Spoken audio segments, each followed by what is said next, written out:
Hello students, देखिए हमारे पिछले लेक्चर में हम लोगों ने अपने चैप्टर मोल कंसेप्ट यानी मोल अवधारणा के अंदर बेसिक चीज़ों को डिस्कस कर लिया था कि हमारे पास परमाणु भार क्या होता है, मोलर भार क्या होता है, अणु भार, परमाणु भार, इन सब के बारे में हमने अच्छे से डिस्कशन कर लिया था। मैंने आपको समझा दिया था कि कैसे हमने किसी भी गिवन तत्व के गिवन तत्व बोल दिया मैंने, वो आदत धीरे धीरे जो किसी भी दिए गए तत्व के परमाणु का भार हम कैसे बताते हैं, कैसे उसे परिभाषित करते हैं और कैसे हम उसकी वैल्यू निकालते हैं, उसका मान निकालते हैं।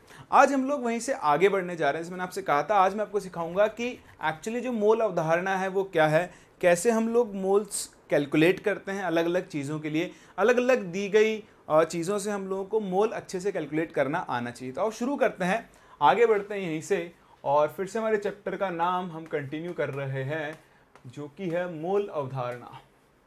एक्चुअली आज हम वैसे ही मोल कंसेप्ट ही पढ़ने वाले हैं एक्चुअली, और बहुत सारी चीज़ें हम लोग यहाँ पर सीखेंगे। ठीक है, तो जैसे मैंने आपको लास्ट क्लास ही बताया था कि एक मोल क्या होता है। तो अगर मैं एक मोल की बात करूँ तो मैंने आपसे पिछली क्लास भी कहा था कि एक मोल क्या होता है। एक मोल सिर्फ एक नंबर है और वो नंबर कितना होता है 6.023 इंटू 10⁻23 यानी 6.023 गुणा 10 की घात 23। ये आपके पास जो नंबर है इसे हम लोग क्या बोलते हैं, एवोगैड्रोस नंबर या एवोगैड्रोस संख्या Na के नाम से जानते हैं। एक मोल में इतने क्या होते हैं, कण होते हैं। ये कण अणु, परमाणु, ठीक है, ये कुछ भी हो सकता है। बेसिकली हम इसको बोले तो आपके पास एक मोल यूनिट्स होती है। एक मोल का सिंपल सा नंबर ये मतलब होता है 6.023 इंटू 10⁻23। लेकिन मैं आपको बताऊं, एक मोल की एक और परिभाषा है, एक और बहुत ही सिंपल, सरल और बेसिक सी परिभाषा है जिसको कई लोग ध्यान नहीं रखते हैं और कई बार क्वेश्चंस में वो काम में आती है। तो वो परिभाषा भी बहुत इंपॉर्टेंट है, उसका भी आप ध्यान रखें। मैं आपके सामने लिख रहा हूं कि एक मोल क्या है। एक मोल पदार्थ की वो मात्रा है, पदार्थ की वो मात्रा है जिसमें उतनी ही इकाइयां होती हैं, जिसमें उतनी ही इकाइयां होती है कितनी, जितनी हाँ, कितनी, जितनी 12 ग्राम कार्बन C12 है ना, कार्बन 12 या कार्बन 12 में परमाणुओं की संख्या होती है।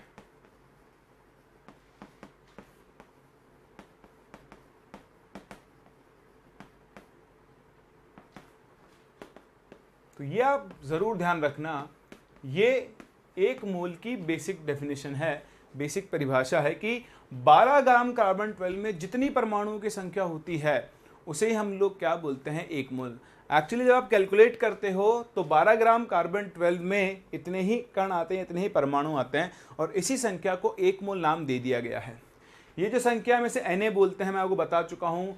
Na एवोगैड्रो संख्या है या फिर आप इसे एवोगैड्रो स्थिरांक भी बोलते हो। जब आप स्थिरांक बोलोगे तो उसकी यूनिट होगी पर मोल, यानी मोल की घात -1, मोल इनवर्स। और अगर आप इसको स्थिरांक बोलोगे, इसको आप संख्या बोलोगे तो इसकी कोई यूनिट नहीं होती है, ये इकाई विहीन होता है। ठीक है, चलिए आगे बढ़ते हैं। तो ये बात कि एक मोल क्या होता है ये भी हम लास्ट क्लास देख चुके हैं कि एक मोल जिसके आगे लिख दिया वो इस नंबर में बदल जाएगा, फिर आपको उसको सोचने की जरूरत नहीं है। अब हम अलग अलग चीज़ों से मोल कैलकुलेट करना सीखते हैं। तो सबसे पहले हम बात करते हैं मोलर भार से, जिसे आप इंग्लिश में मोलर मास भी बोलते हो। ध्यान देना, मैं आपको यहाँ फॉर्मूले रटवा नहीं रहा हूँ, हम पहले फॉर्मूले बनाने पे फोकस करेंगे। देखो, मैं आपका पढ़ने का तरीका ही बदलने वाला हूँ। 10th क्लास तक आप जैसे भी पढ़ते आए हैं, जनरली क्या होता है, हिंदी के स्टूडेंट्स 10th क्लास तक उनको ना उनकी स्कूलिंग जो होती है वहाँ पर कुछ ऐसा होता है कि रटवाया जाता है। मेरे साथ भी ऐसा ही था।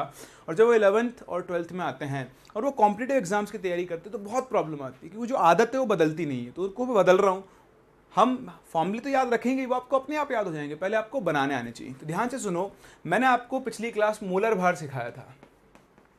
मोलर भार क्या आप मुझे बताओगे मोलर भार क्या होता है? तो हमने सीखा था मोलर भार क्या होता है, किसी भी पदार्थ के एक मोल का भार, किसी भी पदार्थ के एक मोल का भार, और वो भी किस में होता है, ग्राम में। उसी चीज को हम लोग मोलर भार बोलते हैं। तो मान लो आपके पास किसी भी पदार्थ के का मोलर भार है m, क्या है, मोलर भार है m, ठीक है। तो अगर मैं इस सब्सटेंस का या इस पदार्थ का m ग्राम लिखूं, m ग्राम, तो बताओ m ग्राम, ये पदार्थ का m ग्राम, बताओ क्या वो उसके 1 मोल के बराबर होगा। जैसे मैं आपसे बोलूं सोडियम, तो सोडियम का मोलर भार 23 ग्राम होगा, 23 ग्राम। इसका मतलब ये होगा कि 23 ग्राम सोडियम 1 मोल के बराबर है। मैग्नीशियम का 24 ग्राम होगा, मतलब 24 ग्राम मैग्नीशियम 1 मोल के बराबर है। तो ऐसे ही अगर आपको किसी पदार्थ का मोलर भार पता है m, तो m ग्राम पदार्थ जो होगा वो 1 मोल के बराबर होगा। तो बताओ अगर आपके पास उस पदार्थ का 1 ग्राम हुआ, 1 ग्राम, तो बताओ 1 ग्राम में कितने होंगे, 1/m मोल होंगे, है ना। ये तो वही नॉर्मल सा हिसाब है कि भाई 10 पेन 50 रुपए के हैं, बताओ 1 पेन कितने का होगा, 50/10 यानी 5 रुपए का होगा। तो वही है। अब 1 ग्राम 1/m मोल के बराबर है, तो मान लो आपके पास इसी पदार्थ का कुछ W ग्राम रहा, बताओ W ग्राम किसके बराबर होगा, W/m मोल के बराबर होगा। इसे हम बोलते हैं यूनिटरी मेथड। क्या बोलते हैं, यूनिटरी मेथड। इकाई एक यूनिट से काउंट कर रहा हूं, उसे हम बोलते हैं यूनिटरी मेथड। तो 10 पेन अगर 50 रुपए के हैं तो 1 पेन हो गया 5 रुपए का। अब आपके जितने पेन है उससे गुणा कर दो। अगर आपके पास 50 पेन है तो 50 × 5 250 रुपए के हो गए। आपके पास 500 पेन है तो वो 2500 रुपए के हो जाएंगे, ठीक है। तो उसी तरह से हम लोग यहाँ पर भी खेलेंगे, इसकी बिल्कुल चिंता ना करें। लेकिन यहाँ से देखो, मुझे किसी भी पदार्थ के W ग्राम में कितने मोल्स है वो यहाँ से मिल गए। तो यहाँ से आपके पास मोल्स कैलकुलेट करने का पहला फॉर्मूला आता है कि अगर आपको किसी पदार्थ में मोल्स, या फिर हिंदी में, शुद्ध हिंदी में लिखो तो हम मोलों की संख्या बोलते हैं, ठीक है। तो वो कितना हो जाएगा, उस पदार्थ का मास या फिर उसका भार, तो उसका दिया गया भार जो कि आपको प्रश्न में दिया गया है, ठीक है। इसे हम इंग्लिश में बोलेंगे गिवन मास। क्या बोलेंगे, गिवन मास। और उसमें आप भाग दोगे किससे, उसके मोलर भार से, मोलर भार से। तो ध्यान रखना, दिया गया भार और मोलर भार दोनों अलग अलग चीजें हैं। आप दोनों को सेम कभी भी नहीं बोल सकते, दोनों बिल्कुल अलग अलग होते हैं। तो अगर आपको एक दिए गए पदार्थ का मोलर भार पता है, यौगिक का मोलर भार पता है, अणु का मोलर भार पता है, तो उसके भार को मोलर भार से डिवाइड करके आप क्या निकाल सकते हो, मोलों की संख्या। पर आप ना इस फॉर्मूले को ऐसे याद मत रखो, इस सूत्र को हम ऐसे याद रखें, हम इसको ऐसे याद रखें। ध्यान से देखना, आपको चाहिए, आपके पास 2 चीजें, एक है मोल और एक आपके उसके पास उसका भार। इसे आप चाहो तो दिया गया भार भी बोल सकते हो, ठीक है। अब अगर आपको दिए गए भार से मोल निकालना है तो आपको उसको उसके मोलर भार से भाग देना पड़ेगा, मोलर मास, ठीक है। और अगर आपको मोल से उसका भार निकालना है तो आपको उसके मोलर भार से क्या करना पड़ेगा, गुणा करना पड़ेगा, मल्टीप्लाई करना पड़ेगा। तो ये बहुत आसान है। जैसे मैं आपके सामने छोटे छोटे क्वेश्चंस लेता हूं, मैं आपसे बोलूं कि बताओ 90 ग्राम, ऐसे लिखो, मोलों की संख्या निकालनी है आपको। मोलों की संख्या किसके अंदर, पहला आपको निकालनी 90 ग्राम जल में, H2O, ठीक है। दूसरा आपको निकालना है 19.6 ग्राम H2SO4 में। फिर आपको निकालनी है मान लो कुछ 360 ग्राम ग्लूकोज में, अरे, और आपको निकालनी है मान लो 6.84 ग्राम शर्करा में। इनमें आपको मोलों की संख्या निकालनी है। किनकी संख्या निकालनी है, मोलों की संख्या निकालनी है। फटाफट से निकालो, जब तक मैं यहाँ पे साफ सफाई कर लेता हूँ। ये तो आपने कॉपी कर ही लिया होगा, ठीक है। चलिए, तो बहुत आसान है मोलों की संख्या निकालना। अब मैं थोड़ा सा इंग्लिश भी यूज करूंगा ताकि आप भी उसके साथ साथ यूज टू हो। तो हमें मोल्स निकालने हैं, तो ये इसका दिया गया भार है, गिवन मास। ये दिया गया भार है, मोलर भार नहीं। मोलर भार इस कंपाउंड की शक्ल देखकर निकालोगे। जल H2O, कितना आएगा इसका मोलर भार, हाँ 18। तो देखो, भार से अगर आपको मोल्स निकालने हैं तो आप क्या करोगे, इसको इसके मोलर मास से डिवाइड कर दोगे 18। 18 × 5 = 90, तो आपके पास 5 मोल आ गए वाटर के, यानी जल, ठीक है। 19.6 ग्राम H2SO4, इसका मोलर भार निकालो 98 ग्राम। कितना आएगा, 98 ग्राम। तो 19.6 डिवाइड बाय 98 कर दो, ये आपके पास आ गए 0.2 मोल। 0.2 मोल क्या आ गया H2SO4। ऐसे देखो ग्लूकोज, ग्लूकोज क्या होता है, हाँ वेरी गुड, ग्लूकोज क्या होता है C6H12O6 होता है ना, C6H12O6। इसका मोलर भार निकालो 180 आएगा, कितना आएगा 180। तो 360 को 180 से भाग दो तो आपके पास कितना आ गया, यहां से 2 मोल ग्लूकोज आ गया। क्या आ गया है, 2 मोल ग्लूकोज। शर्करा, शुगर, क्या बोलते हैं शुगर, तो आप जानते ही हो शुगर का फॉर्मूला क्या होता है C12H22O11। तो 6.84, इसका मोलर भार निकालो 342 आएगा, तो आपको मिल जाएगा 0.02 मोल शुगर। तो इस तरह से आप इनके अंदर क्या कर सकते हो, मोलों की संख्या निकाल सकते हो। या फिर आपको मैं मोल दे दूं, जैसे मैं आपसे बोलूं कि बताओ 5 मोल SO3 इसका भार कितना होगा, तो मैंने आपको क्या सिखाया, अगर आपको मोल पता है तो गुणा मोलर भार कर दो, आपको सीधा उसका क्या मिल जाएगा, भार या फिर द्रव्यमान। तो 5 मोल SO3 इसका मोलर भार निकालो 80 आएगा, तो ये किसके बराबर हो गया, 400 ग्राम के बराबर। क्योंकि मोलर भार ग्राम में होता है, इसलिए ये भार भी आपको हमेशा किसमें मिलेगा, ग्राम। तो बहुत आसान है, अगर पदार्थ का भार दिया है तो उसको उसके मोलर भार से डिवाइड कर दो, भाग दे दो, तो आपको उसके मोल्स मिल जाएंगे। मोल्स दिए हैं तो उसको उसके मोलर भार से गुणा कर दो, तो आपको क्या मिल जाएगा, उसका भार यानी उसका मास आपको मिल जाएगा। चलिए बहुत अच्छी बात है। पहला फॉर्मूला सीखने के बाद अब देखो इसमें ना 2 तरह के क्वेश्चन बनते। एक तो ये रहा जहाँ पे आपको कंपाउंड की शक्ल पता है, H2O की है, H2SO4 है, ग्लूकोज है, शुगर है, SO3 है। एक और तरीके के क्वेश्चन बनते हैं जहाँ पर आपको पता ही नहीं होता कौन सा पदार्थ है, कौन सा यौगिक है, H2O है, O2 है, कुछ भी नहीं बताता है।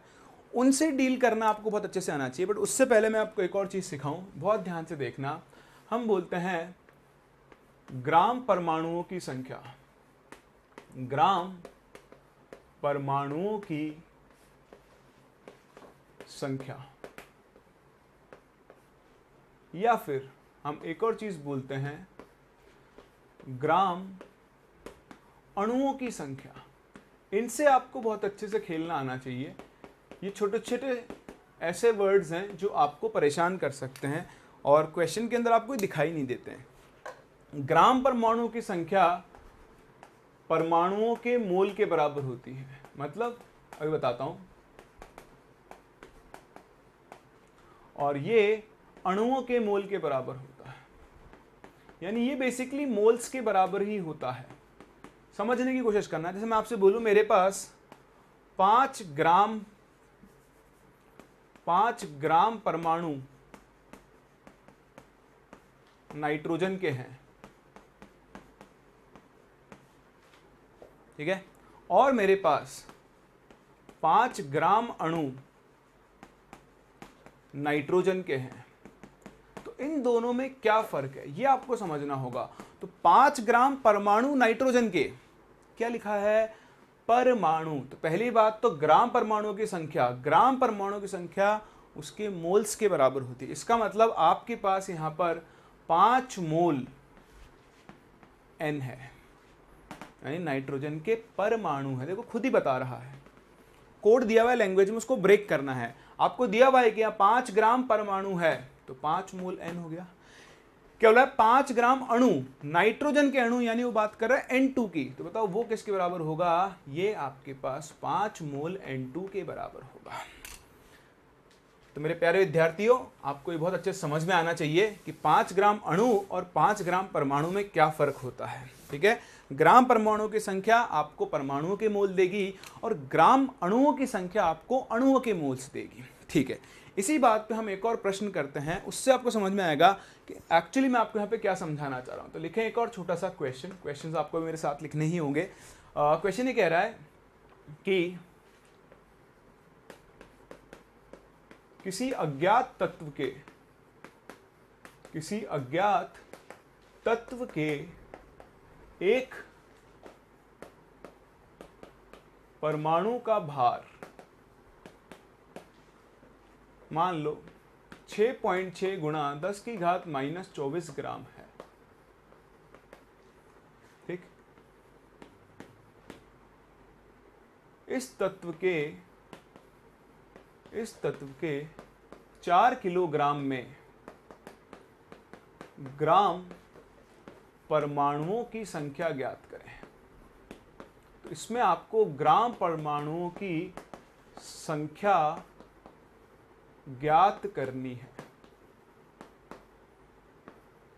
चलिए भाई करें और मुझे बताएं कि इसमें कितने ग्राम परमाणु होंगे। आप वो काम करते हैं जब तक मैं यहाँ पे बाकी तैयारी कर लेता हूँ। आंसर सबका आना चाहिए और बिल्कुल सही आना चाहिए।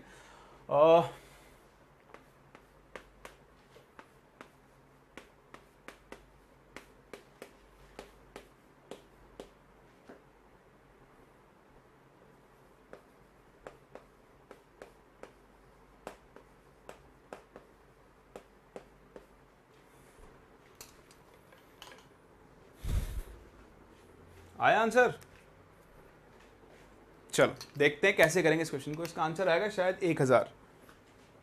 ठीक है, शायद, मुझे एग्जैक्टली याद नहीं, मैंने अभी वैल्यू बनाई। आप बहुत ध्यान से सुने। ये आपसे कह रहे कि एक तत्व है, मुझे नहीं पता तत्व कौन है, हाइड्रोजन है, ऑक्सीजन है, नाइट्रोजन है, कौन है, कुछ नहीं पता। यानी मैं अब दिए गए कंपाउंड की या एलिमेंट की, तत्व की मैं शक्ल नहीं जानता हूँ, तो मैं इसका मोलर भार नहीं बता सकता। ठीक है, मुझे बतानी क्या है, ग्राम परमाणुओं की संख्या। तो देखो अभी भी मैंने डिस्कस किया कि भई ये जो ग्राम परमाणुओं की संख्या होती है, ग्राम परमाणुओं की संख्या वो तो किसके बराबर होती है, मोल के बराबर होती है। यानी आपको इस तत्व के मोल निकालने हैं।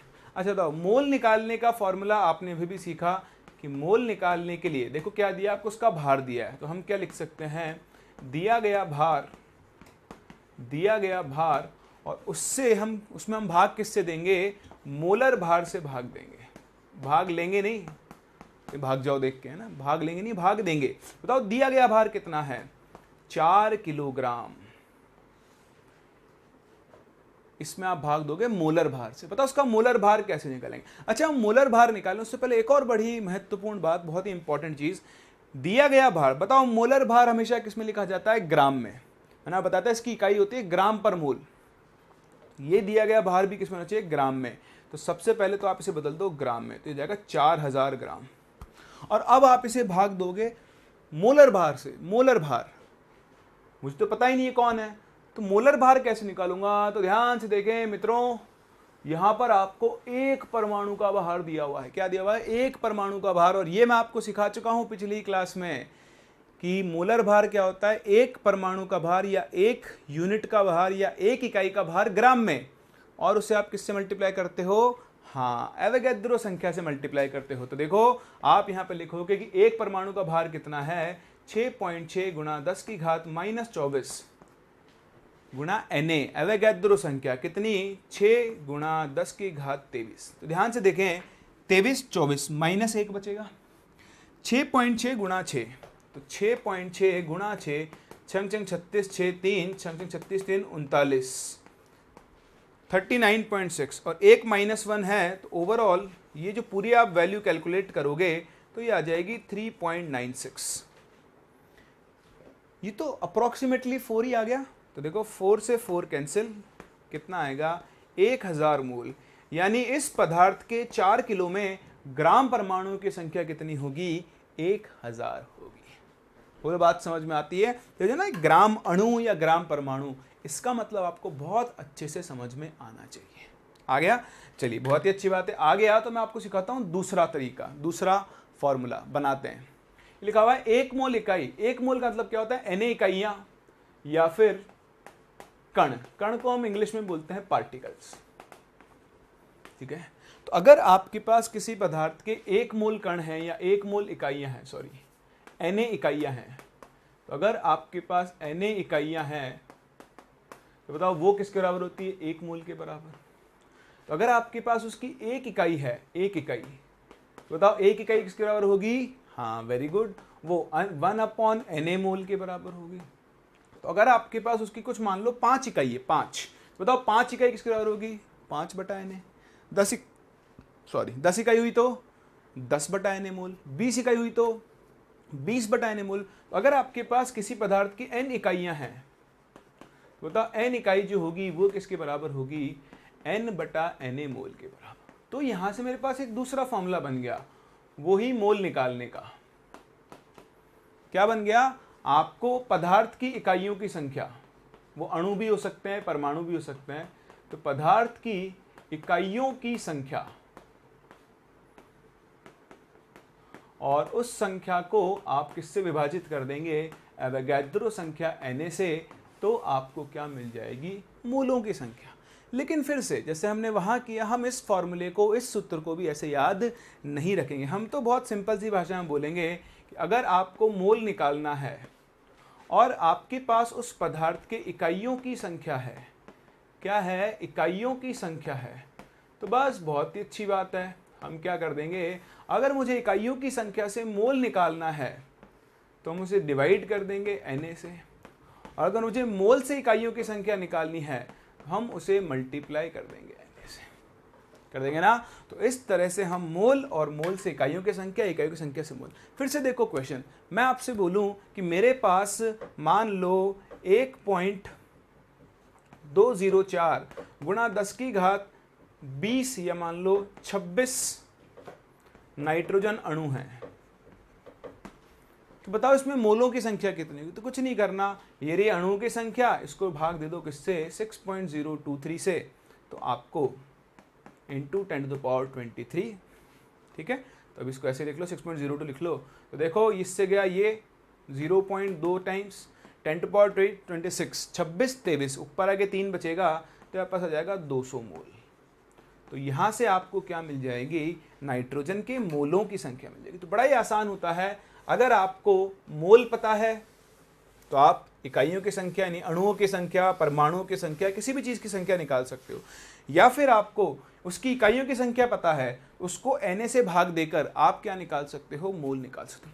तो यहाँ पर बड़े ही इंटरेस्टिंग टाइप के क्वेश्चन बनते हैं जो आपसे पूछे जाते हैं, और उसमें कई स्टूडेंट्स गलतियाँ करते हैं। तो आओ उस पर फोकस करते हैं, उन पर काम करते हैं, ताकि आप उनके अंदर गलतियाँ ना करें। तो आप इसे कॉपी करें, फिर मैं आपको इनको यूज़ करना सिखाता हूँ। बहुत अच्छे तरीके सिखाऊंगा मैं आपको, जो कोई नहीं सिखाता है। और मैं आपको एक और चीज़ बता दूँ, मैं जो तरीके सिखाऊंगा उनसे आप कुछ दिनों में, आज तो नहीं लेकिन 2-3 लेक्चर के बाद इन क्वेश्चंस को हवा में सॉल्व कर दोगे। हाँ, आपको पेपर पे लिखने की ज़रूरत ही नहीं पड़ेगी।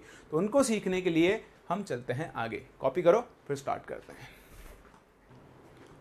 चलो, तो अब मैं आपको सिखाता हूँ कि देखो कैसे हम इसको काम में लेंगे।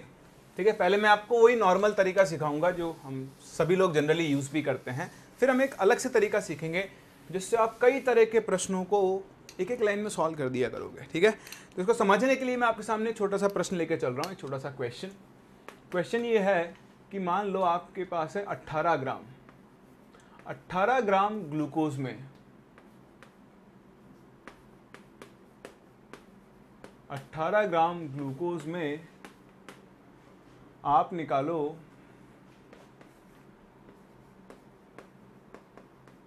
पहला तो परमाणुओं की संख्या,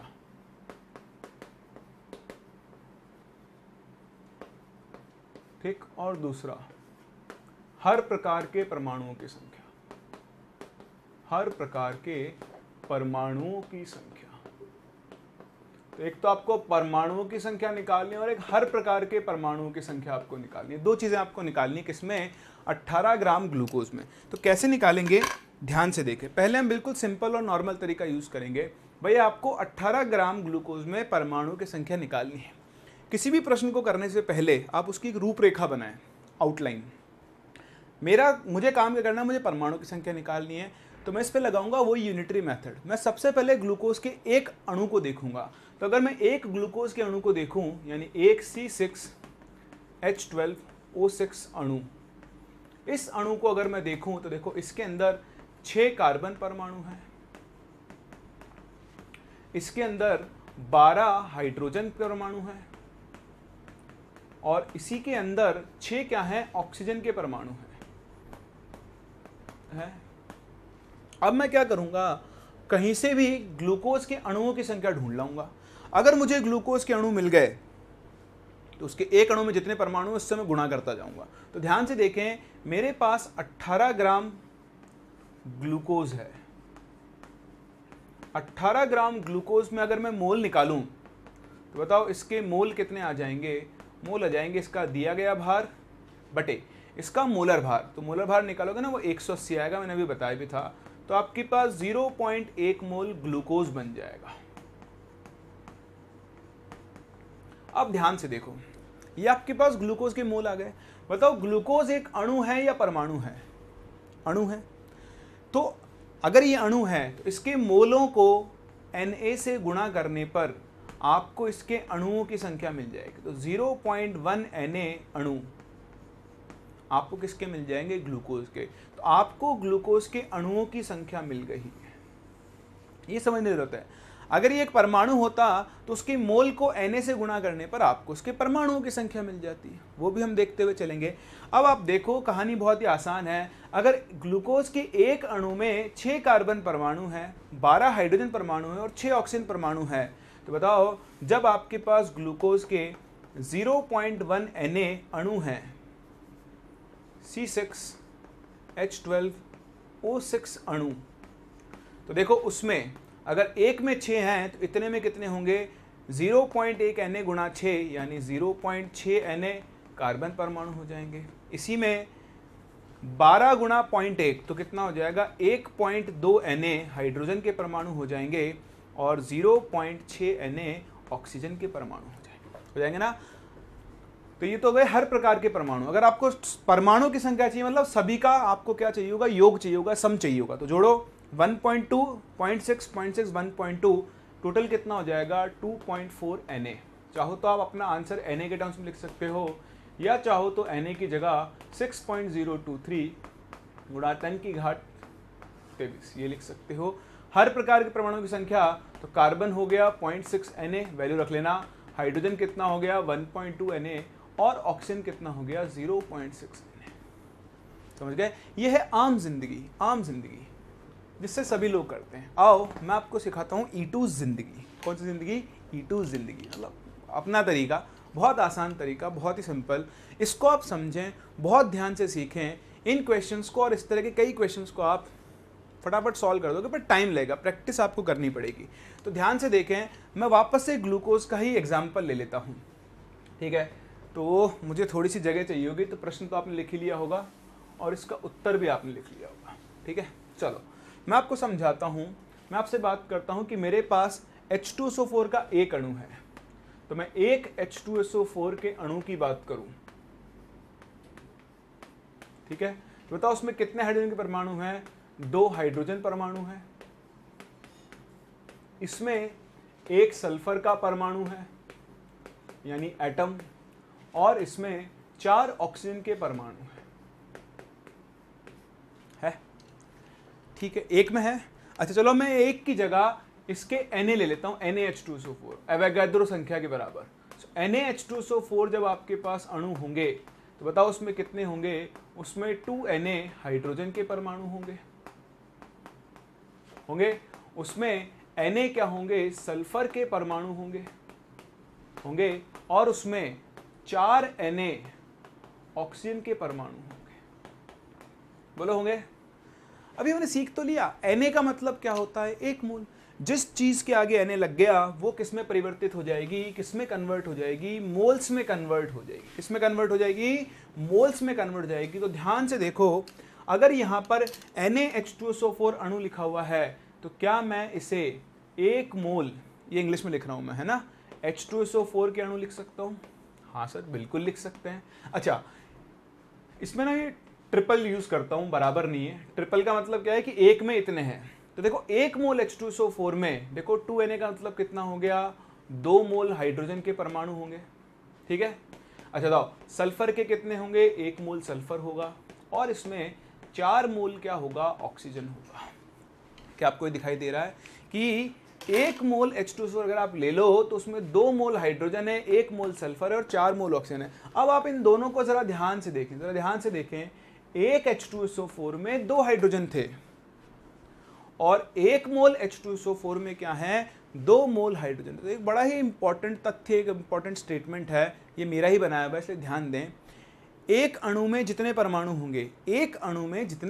होंगे, उतने ही उसके 1 मोल में परमाणुओं के मोल्स भी होंगे। जैसा आपने देखा कि एक H2SO4 के अणु में 4 ऑक्सीजन एटम है, तो इसके 1 मोल में ऑक्सीजन के 4 मोल होंगे। तो इसे आप ध्यान रखना, लिख लेना, रटना नहीं है, यूज करते गए तो समझ जाओगे। अतः एक अणु में परमाणुओं की संख्या, एक अणु में परमाणुओं की संख्या उसी अणु के एक मोल में परमाणुओं के मोल के बराबर होती है, परमाणुओं के मोल के बराबर होती है। तो नोट्स जरूर बनाएं, जब आप दोबारा रिवाइज करोगे, दोबारा भी लेक्चर देखोगे तो आप बहुत जल्दी समझ जाओगे। इसीलिए मैं सब कुछ आपके सामने लिखता हूँ, क्योंकि आपको लगेगा सर खुद तो लिखते नहीं, हमसे बोलते हैं लिखो, इसलिए मैं भी लिख रहा हूँ और आप भी लिखो। आदत बना लो, लिखना बहुत ज़रूरी है, ठीक है। अब देखो, अब इससे मैं इस दुनिया के बहुत सारे मोल के बहुत सारे क्वेश्चन सॉल्व कर सकता हूँ। जैसे अभी हमने जो प्रश्न देखा उसको दोबारा करते हैं। प्रश्न था मेरे पास कि मेरे पास 18 ग्राम ग्लूकोज था, C6H12O6। तो अभी हमने जो चीज़ सीखी, ये जो हमने चीज़ सीखी, इससे हम बोल सकते हैं कि भैया अगर मेरे पास ना 1 मोल ग्लूकोज हो, कितना हो, 1 मोल ग्लूकोज C6H12O6, तो इस 1 मोल ग्लूकोज में मुझे 6 मोल तो क्या मिल जाएंगे, कार्बन, मुझे 12 मोल क्या मिल जाएंगे, हाइड्रोजन, और मुझे 6 मोल क्या मिल जाएंगे, ऑक्सीजन। देखो मैं मोल पे थोड़ा ज़्यादा टाइम दूंगा पढ़ाने में, क्योंकि ये एक ऐसा चैप्टर है जो कई लोगों को बिल्कुल ही नहीं आता है, समझ में ही नहीं आता है। तो वो आप समझ जाओगे ना, तो एक आपके दिमाग से डर निकल जाएगा और फिर आगे आने वाले चैप्टर्स को आप आसानी से पढ़ पाओगे, ठीक है। अच्छा चलो भैया, 1 मोल ग्लूकोज में 6 मोल कार्बन होंगे, बिल्कुल सही है। 12 मोल हाइड्रोजन होंगे, ये भी सही है। और 6 मोल क्या होंगे, ऑक्सीजन होंगे, ये भी बिल्कुल सही है। अभी मेरे पास कितना है, तो इसको इसके मोलर भार से डिवाइड करो। आपके पास 0.1 मोल ग्लूकोज है, कितना है, 0.1। तो आप मुझे बताओ, अगर 1 मोल में इतने हैं तो 0.1 मोल में कितने होंगे, इनको आप गुणा करते जाओ। 1 मोल में 6 हैं तो 0.1 मोल में कितने होंगे, 0.6 मोल कार्बन होंगे। और हाइड्रोजन कितना हो जाएगा, 1.2 मोल हाइड्रोजन हो जाएगा, और 0.6 मोल क्या हो जाएगा, ऑक्सीजन हो जाएगा। बस ये आ गए मोल्स। अब अगर आपको देखो, आपको अगर इनके मोल्स मिल गए तो मोल से आप बहुत कुछ निकाल सकते हो। आप चाहो तो मोल से इनका मास यानी इनका भार निकाल सकते हो। आप चाहो तो इनके नंबर ऑफ पार्टिकल्स यानी कणों की संख्या, परमाणुओं की संख्या, अणुओं की संख्या। तो देखो ये परमाणु है ना, तो 0.6 मोल का मतलब कितना हो गया, 0.6 Na कार्बन। देखो यही आंसर आ रहा था उसका। बताओ 1.2 मोल का मतलब क्या हो गया, 1.2 Na हाइड्रोजन। बताओ 0.6 मोल का कितना मतलब हो गया, 0. भाई 1 मोल का मतलब Na ही तो होता है, तो 0.6 मोल का मतलब Na। ये आ गई कार्बन की संख्या, ये हाइड्रोजन की संख्या, ये ऑक्सीजन की संख्या। तीनों को जोड़ दो, आपको सभी परमाणुओं की संख्या मिल जाएगी। और देखो यह 0.6 मोल कार्बन। मान लो आपको 0.1 मोल ग्लूकोज में कार्बन का भार निकालो था। क्वेश्चन बदल देता हूँ, ठीक है। क्वेश्चन क्या है, क्वेश्चन ये है कि 18 ग्राम ग्लूकोज में 18 ग्राम ग्लूकोज में कार्बन का कितना भार होगा, कार्बन का कितना भार होगा, ये आपको बताना है, ठीक है। तो वापस आप यहां पहुंच जाना। 18 ग्राम का 1.8 ग्राम, सॉरी 18 ग्राम लिखना। 18 ग्राम का मतलब कितना है, 0.1 मोल ग्लूकोज C6H12O6। तो बताओ 0.1 मोल में कार्बन के कितने हो गए, 0.6 मोल। कुछ सोचना ही नहीं है, जितने मोल यहां गुणा नंबर से करते जाओ। हाइड्रोजन के कितने हो जाएंगे, 1.2 मोल। और बताओ ऑक्सीजन के कितने हो जाएंगे, 0.6 मोल हो गए। और कुछ नहीं करना, आप कार्बन, अरे कार्बन छोड़ो, मैं सबका बताता हूं आपको। 0.6 मोल कार्बन। बताओ मोल से मास यानी भार निकालने के लिए क्या करते हैं, अभी भी सिखाया था, गुणा मोलर भार। तो कार्बन का मोलर भार 12, तो आपके पास आ गया 7.2 ग्राम तो कार्बन होगा। ये तो हो गया इस क्वेश्चन का उत्तर। हाइड्रोजन का भार बताना है, तो हाइड्रोजन का मोलर भार कितना होता है, 1, तो ये आ गया 1.2 ग्राम हाइड्रोजन।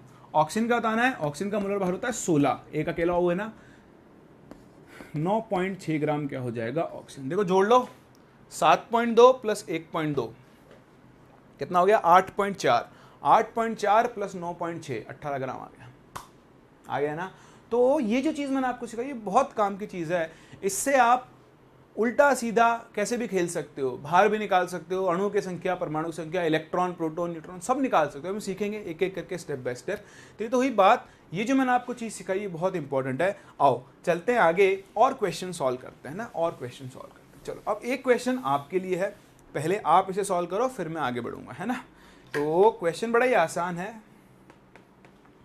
कि आपको 3.92 ग्राम सल्फ्यूरिक एसिड H2SO4 में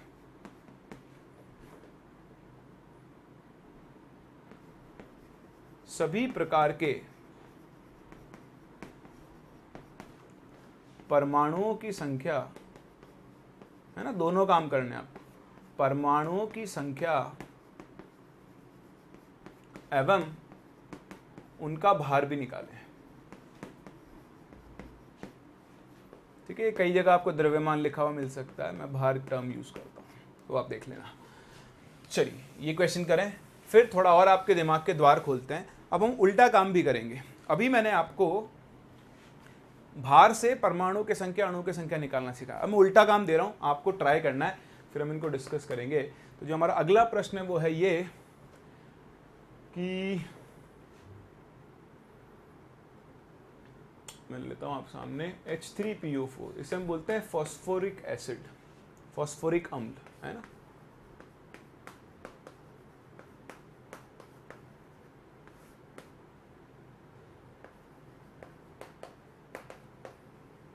इसके कितने ग्राम में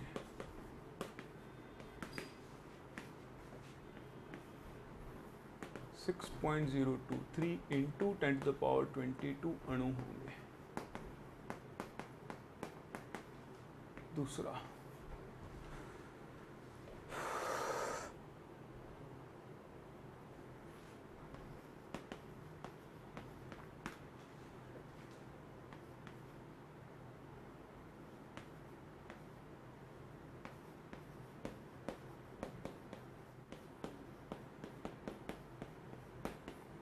चलिए ये दोनों प्रश्न आप ट्राई करें, फिर हम इन्हें डिस्कस करते हैं। चलिए आए, तो सॉल्व कर लिया होगा आपने दोनों प्रश्नों को, डिस्कस करते हैं। देखें 3.92 ग्राम यानी 3.92 ग्राम H2SO4 में सभी प्रकार के आपको क्या निकालनी है, परमाणुओं की संख्या एवं उनका भार निकालना। तो देखो 3.92 ग्राम, इसका मोलर भार कितना होता है 98। तो यहां से आपको मिल जाएगी इसके मोलों की संख्या। तो देखो इसको 4 बार कैंसिल करता है, तो आपके पास आ गया 0.04 मोल H2SO4। अब देखो एक लाइन में क्वेश्चन सॉल्व हो जाएगा। क्या लिखोगे भाई, 1 मोल में 2 मोल होते हैं, बताओ 0.04 मोल में हाइड्रोजन कितना हो जाएगा, इंटू 2 यानी 0.08 मोल हाइड्रोजन होगा। बताओ सल्फर कितना हो जाएगा, वो हो जाएगा 0.04 मोल सल्फर हो जाएगा, और 0.16 मोल ऑक्सीजन हो जाएगा। अब बताओ क्या क्या बताना है, परमाणुओं की संख्या बताओ भाई, मोल का मतलब Na, तो हाइड्रोजन कितने हो गए 0.08 Na। बताओ सल्फर के कितने हो गए 0.04 Na, ऑक्सीजन के कितने हो गए 0.16 Na। आपको इनका भार निकालना है, भार निकालना है, भार निकालो। भार कैसे निकालोगे, मोलर भार से गुणा कर दो, हाइड्रोजन का मोलर भार 1, तो हाइड्रोजन के आ गए 0.08 ग्राम, सल्फर के कितने आ गए गुणा 32, तो आ जाएगा 1.28 ग्राम आएगा ना, और इसको गुणा कर दो 16 से, तो ये बन जाएगा 2.56 ग्राम। और इस तरह से आपका ये प्रश्न एक लाइन में सॉल्व हो गया, 2 क्वेश्चन एक लाइन में सॉल्व। और आप नॉर्मल तरीके से चलते तो आपको और टाइम लगता। ध्यान से देखिए, ऐसे यहां पर उल्टा करना है सॉरी, H3PO4 के कितने ग्राम में इतने अणु होंगे। तो अब आपको अणुओं की संख्या दी हुई है, तो उल्टा चलो, अणु है यानी आपके पास 6.023 गुणा 10 की घात 22 अणु हैं, इसको विभाजित करें आप अवोगाद्रो संख्या से, तो आपको इसका 0.1 मोल मिल जाएगा। तो ये आ गया H3PO। पहले तो आपको इसका भार निकालना है, भार निकालना है तो निकाल दो।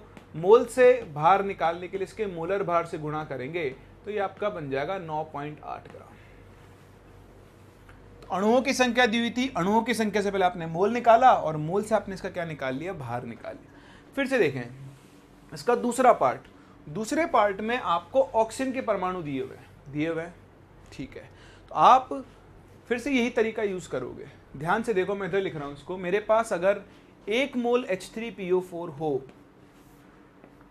1 मोल अगर मेरे पास H3PO4 हो, तब मुझे सिर्फ देखो इसने ऑक्सीजन दिया ना, तो मैं ऑक्सीजन से बात करूंगा। बताओ मेरे पास यहाँ कितना ऑक्सीजन होगा? 4 मोल ऑक्सीजन के परमाणु होंगे। तो आप फिर से क्या करोगे, वो यूनिटरी मेथड लगाओगे। अगर 4 मोल परमाणु 1 मोल में है तो बताओ 1 मोल ऑक्सीजन के परमाणु कितने मोल में होंगे? 1/4 मोल में होंगे क्या? बिल्कुल होंगे। तो अगर 1 मोल ऑक्सीजन परमाणु 1/4 मोल में होंगे, आप पता करो आपके पास कितने ऑक्सीजन परमाणु। तो देखो इतने हैं, इसको विभाजित करो 6.023 × 10⁻23 से, तो ये इसको 0.4 गुना 23 ऊपर गया तो 10 बचेगा, तो मतलब आपके पास 4 मोल ऑक्सीजन परमाणु। अरे ये लो, ये तो और आसान हो गया। 4 मोल ऑक्सीजन परमाणु 1 मोल H3PO4 के बराबर होंगे और 1 मोल H3PO4 का भार उसके मोलर भार के बराबर होगा। तो इस प्रश्न का उत्तर आ गया 98 ग्राम। समझ पा रहे हो? तो पिछले प्रश्न में भार दिया था, अणुओं की और परमाणुओं की संख्या निकाल सकते हो। यहाँ अणुओं और परमाणुओं की संख्या दी है, यहाँ से आप क्या निकाल सकते हो? उसका भार निकाल सकते हो। तो ये आपके पास बहुत ही सिंपल सा तरीका है, बहुत ही आसान तरीका है, जिससे आप गिवन भार में, किसी सब्सटेंस के दिए गए भार में पदार्थ के परमाणुओं की और अणुओं की किसी की भी संख्या निकाल सकते हैं। कर सकते हैं। चलो एक और प्रश्न करते हैं, फिर उसके बाद कुछ और सिखाऊंगा मैं आपको, एक और छोटी सी चीज़। तो एक प्रश्न और कर लेते हैं कि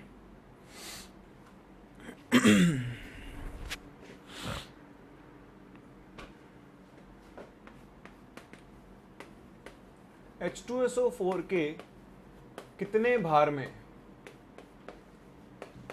भार में ऑक्सीजन के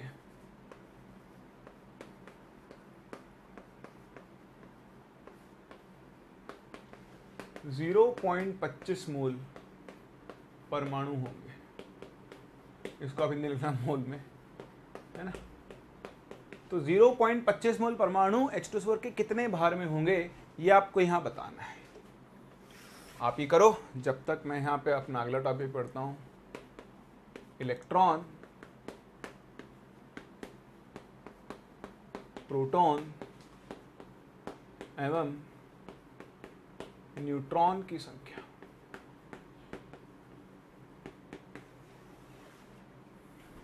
तो किसी भी दिए गए पदार्थ में, आयन में, तत्व में, यौगिक में आपको इलेक्ट्रॉन, प्रोटॉन और न्यूट्रॉन की संख्या निकालनी है। ठीक है, तो ये आपने कर लिया होगा। देखो बड़ा आसान है। आपको 25 मोल परमाणु ऑक्सीजन के हैं, 0.25।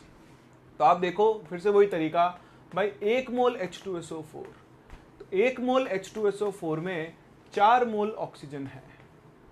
तो बताओ 1 मोल ऑक्सीजन कितने में होगा? वो 1/4 मोल H2SO4 में होगा। बिल्कुल होगा।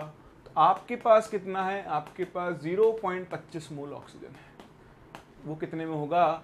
0.25 गुणा 1/4। इसको इसके मोलर भार से गुणा कर दो तो आपको अपना उत्तर मिल जाएगा। तो इस तरह से छोटे छोटे प्रश्न होते हैं, आप आराम से सॉल्व कर सकते हैं। ठीक है ना। तो अब आपको कुछ नहीं करना, आपके पास जो मटेरियल है उसमें से, मटेरियल भी आपको हम देंगे, आप बिल्कुल चिंता ना करें। आपको हम लिंक देंगे जिससे हमारी वेबसाइट पे जाकर उस मटेरियल को डाउनलोड भी कर सकते हो। तो उनके ऊपर बेस्ड आप क्वेश्चन ज़रूर सॉल्व करें और इनसे खेलना सीखें। ठीक है, चलिए बहुत ही बढ़िया। आप देखते हैं इलेक्ट्रॉन, प्रोटॉन एवं न्यूट्रॉन की संख्या कैसे निकालेंगे एक दिए गए पदार्थ के अंदर। चलिए उसके लिए आपको सीखना चाहिए होता है कि हम किसी भी तत्व को कैसे प्रदर्शित करते हैं। तो ये आपने बचपन सीखते आए हो। इसको हम लिखते हैं ZXA।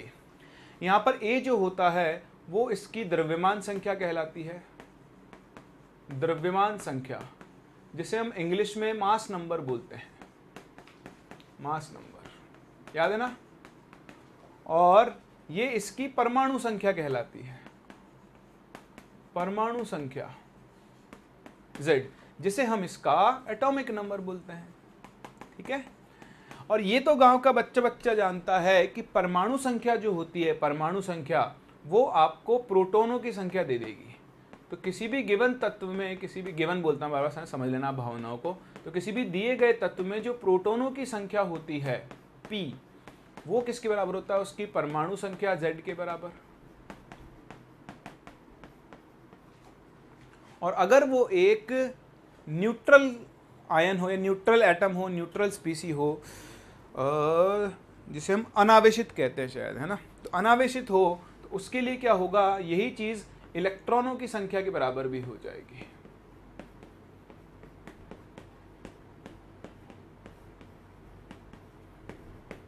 ठीक है, जैसे मैं ई लिखता हूं, ये द्रव्यमान संख्या, ये भी आप सभी जानते हैं। द्रव्यमान संख्या जो होती है, जिसे आप मास नंबर बोलते हो ए, वो न्यूट्रॉनों की संख्या और प्रोटॉनों की संख्या के जोड़ के बराबर होता है, योग के बराबर होता है। प्रोटॉनों की संख्या आपने देख ही लिया है, परमाणु संख्या एटॉमिक नंबर Z के बराबर होती है। तो यहाँ से अगर आप किसी भी गिवन तत्व में न्यूट्रॉनों की संख्या निकालना चाहते हो तो आपको उसकी द्रव्यमान संख्या में से उसका परमाणु संख्या यानी उसके मास नंबर में से आपको उसका एटॉमिक नंबर निकालना होगा, पहली चीज़। तो ध्यान से देखें, मैं आपको निकालना सिखाता हूँ इलेक्ट्रॉन्स, प्रोटॉन्स, न्यूट्रॉन्स कैसे निकालते हैं। जैसे मेरे पास ऑक्सीजन है 8O16, जैसे मेरे पास नाइट्रोजन है मान लो 7N14, ठीक है। अब इसी के साथ देख रहा हूँ मेरे पास मान लो N3- है, मेरे पास मान लो Al3+ है, ठीक है, यौगिक ले लेते हैं। मान लो मेरे पास H2O है, ठीक है, या मेरे पास CO3 है। इन सभी में मुझे इलेक्ट्रॉन्स, प्रोटॉन्स, इलेक्ट्रॉन्स और न्यूट्रॉन्स निकालने हैं। तो आप ध्यान देना, जब भी किसी पदार्थ पर या किसी भी दिए गए यौगिक पर, तत्व पर आवेश आता है, चार्ज आता है, ठीक है, तो उसमें इलेक्ट्रॉनों की संख्या बदलती है। आवेश आने से, चार्ज आने से प्रोटॉन और न्यूट्रॉन की संख्या पे कोई फर्क नहीं पड़ता है। आप देखो यहाँ ऑक्सीजन है, इस पे तो कोई आवेश नहीं है ना, तो इसमें 8 प्रोटॉन है तो प्रोटॉनों की संख्या 8, क्योंकि ये आवेश रहित है, इसमें इलेक्ट्रॉन भी 8 होंगे। न्यूट्रॉनों की संख्या mass number minus atomic number, वो भी कितनी होगी, 8 होगी। यहाँ पर आओ, यह है नाइट्रोजन 7N14, तो नाइट्रोजन में प्रोटॉन की संख्या कितनी होगी, 7, इलेक्ट्रॉन की संख्या भी 7, आवेश रहित है। 14 - 7, ये भी कितना बचा, 7 न्यूट्रॉन। अब देखो इस पर आवेश है, कितना है, 3- का मतलब, हाँ, इसने 3 इलेक्ट्रॉन एक्स्ट्रा ले रखे होंगे, तो प्रोटॉन तो कोई फर्क नहीं पड़ेगा, प्रोटॉन तो अब भी 7 होंगे। 7 और 3 10 इसके पास क्या हो जाएंगे, इलेक्ट्रॉन। क्यों, क्योंकि 7 तो तब होते जब न्यूट्रल होता, आवेश रहित होता। अब इसके ऊपर 3- चार्ज है तो 3 इलेक्ट्रॉन इसने ज्यादा लिए होंगे, 7 + 3 10। न्यूट्रॉन अब भी उतने ही रहेंगे 7, क्योंकि है तो ये 7N14 ही। चार्ज आने से मास नंबर पे यानी परमाणु संख्या है, द्रव्यमान संख्या पे कोई फर्क नहीं पड़ता है। Al3+, एल्यूमिनियम का एटॉमिक नंबर 13 होता है और उसका मास नंबर 27 होता है। तो प्रोटॉन कितने, 13, इसमें 13 ही इलेक्ट्रॉन होते अगर ये आवेश रहित होता, पर इस पर +3 चार्ज है, यानी इसने, हाँ, 3 इलेक्ट्रॉन दिए होंगे, तो अब इसके पास 10 इलेक्ट्रॉन बचे होंगे। 27 - 13, इसके पास 14 न्यूट्रॉन होंगे। ये देखो H2O। अब यहाँ पे क्या है, यहाँ एक से ज़्यादा आपके पास परमाणु है, तत्व है, तो उनके जोड़ते जाओ। हाइड्रोजन क्या होता है, 1H1, ये इनका सिंबल होता है, संकेत, ये आपको पता होना चाहिए। Oxygen 8O16। आप देखो प्रोटॉन गिनो, तो हाइड्रोजन में 1 प्रोटॉन होता है, तो 2 हाइड्रोजन में 2 प्रोटॉन और ऑक्सीजन में 8, टोटल आपके पास 10 प्रोटॉन आ गए। इलेक्ट्रॉन कितने हो गए, 2 और 8 10। वैसे भी देख लो ये आवेश रहित है, 10 प्रोटॉन तो 10 इलेक्ट्रॉन। न्यूट्रॉन, हाइड्रोजन में देखो 1 - 1 0, एक भी न्यूट्रॉन नहीं है तो 0। ऑक्सीजन में 16 - 8, तो इस पूरे मॉलिक्यूल में, पूरे अणु में 8 न्यूट्रॉन होंगे। यहाँ देखो CO3 2-, कार्बन होता है 6C12, 6 कार्बन 12, तो 6 प्रोटॉन कार्बन के, 8 दिया 24 कार्बन, 24 प्रोटॉन ऑक्सीजन के, 24 और 6 30 हो गए प्रोटॉन। इसमें 30 ही इलेक्ट्रॉन होते अगर ये आवेश रहित होता, न्यूट्रल होता, लेकिन देखो 30 और -2, तो 32 इलेक्ट्रॉन होंगे। कार्बन में वही 12 - 6 6 न्यूट्रॉन, ऑक्सीजन में 16 - 8 8 न्यूट्रॉन, तो फिर से आपके पास 30 न्यूट्रॉन है। इस तरह से आपको एक दिए गए पदार्थ में क्या निकालने आने चाहिए, दिए गए तत्व में, आयन में, ठीक है, स्पीसी बोलता हूँ मैं इसको, स्पीसी को हिंदी में क्या बोलते हैं मुझे नहीं पता, मैं भूल गया, ठीक है, याद आएगा तो बताऊंगा। तो ये एक स्पीसीज हैं, ये भी एक स्पीसी, जाति, प्रजाति बोल दो, है ना। तो इनमें आपको प्रोटॉन, इलेक्ट्रॉन, न्यूट्रॉन निकालने आने चाहिए। अब एक बार आपने सीख लिया तो जो मैंने आपको तरीका सिखाया था ना अभी थोड़ी देर पहले, ये वाला, ये वो यहाँ पर भी लगेगा, यहाँ पर भी एप्लीकेबल है। कैसे एप्लीकेबल है, ध्यान से देखना। जैसे मैं बात कर लूँ इसकी, आपने बोला कि भाई एक CO3 2- में एक CO3 माइनस आयन में कितने इलेक्ट्रॉन दिख रहे हैं आपको? आपको 30 तो दिख रहे हैं प्रोटॉन, आपको 32 दिख रहे हैं इलेक्ट्रॉन, और आपको 30 दिख रहे हैं न्यूट्रॉन। तो ये एक में है। अब अगर आपने इसका एक मोल ले लिया, कितना ले लिया? एक मोल कार्बोनेट आयन ले लिया, तो उसमें आपको 30 मोल प्रोटॉन मिलेंगे, आपको 32 मोल इलेक्ट्रॉन मिलेंगे, और आपको 30 मोल क्या मिलेंगे? न्यूट्रॉन मिलेंगे। समझ सकते हैं? तो इस तरह से सेम चीज़ आप यहाँ पर भी लगा सकते हो। और अब ये सेम चीज़ लगाने के बाद आप इस पर बहुत सारे क्वेश्चंस कर सकते हो, बहुत अलग अलग तरीके के क्वेश्चन। जैसे मैं आपसे बोलूँ, पहला प्रश्न मैं आपसे लिखता हूँ कि 19 ग्राम PO4 माइनस में इलेक्ट्रॉन की संख्या निकालो।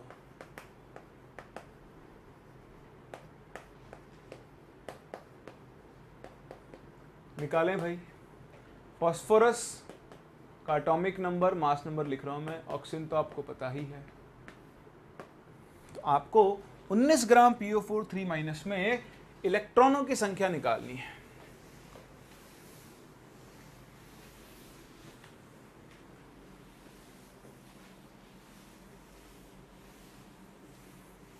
चलिए, तो ये प्रश्न मैं करता हूं, आप अगला करना, और मैं आपको होमवर्क भी दूंगा अब, ठीक है। तो 19 ग्राम PO4 अभी आपने देखो, अगर आप एक PO4 माइनस देख लो आयन, तो इस आयन में आप देखो फास्फोरस के 15 इलेक्ट्रॉन, ऑक्सीजन के 8 चौक 32 और 15 47, और 3 माइनस की वजह से 3 ज़्यादा इलेक्ट्रॉन आएंगे।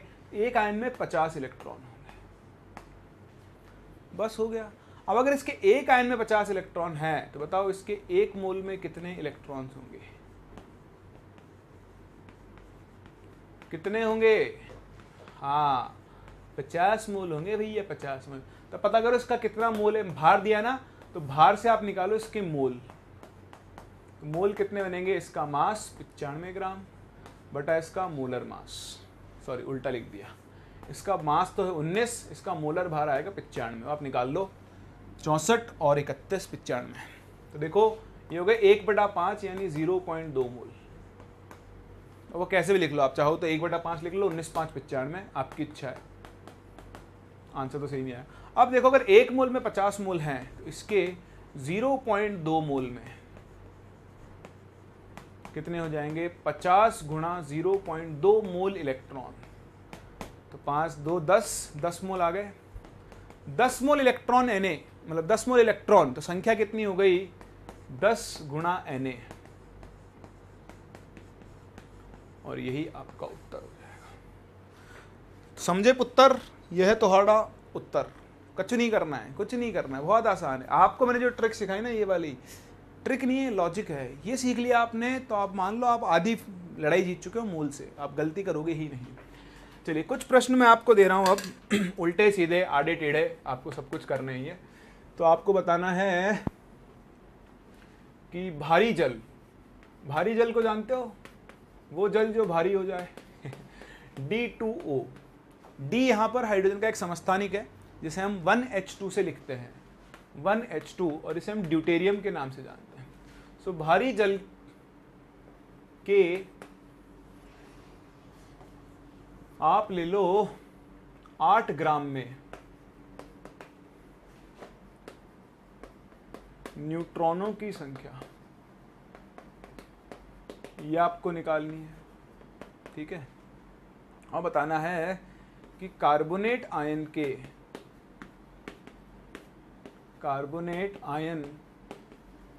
की कितनी मात्रा में, मात्रा मतलब वही भार पूछ रहे हैं ग्राम में, कितनी मात्रा में, आप मान लो आपके पास 3.01 गुणा 10 की घात 24 इलेक्ट्रॉन होंगे।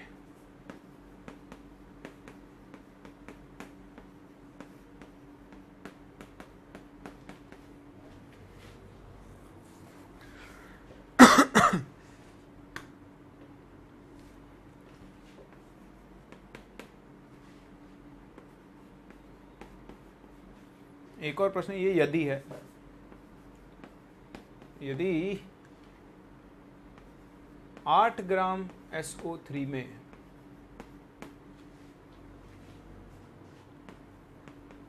इलेक्ट्रॉनों की संख्या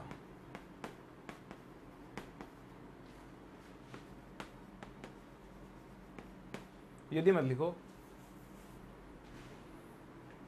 8 ग्राम इलेक्ट्रॉनों की संख्या H2SO4 के कितने भार में इलेक्ट्रॉनों की संख्या के बराबर होगी।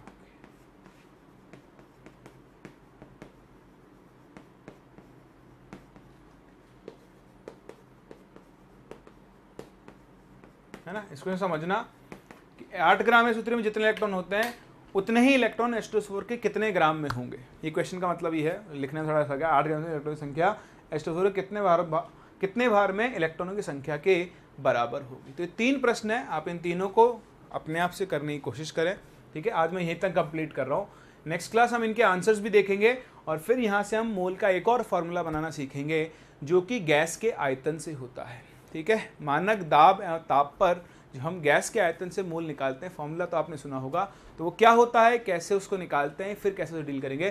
फिर हम तीनों फॉर्मूलों को एक साथ कंबाइन करेंगे, मतलब एक साथ लाएंगे और उनके ऊपर बेस्ड, उनको मिलाते हुए हम क्या करेंगे, अलग अलग प्रश्न करेंगे। तो हम लोग मिलते हैं नेक्स्ट क्लास और यहाँ से आगे बढ़ते हैं।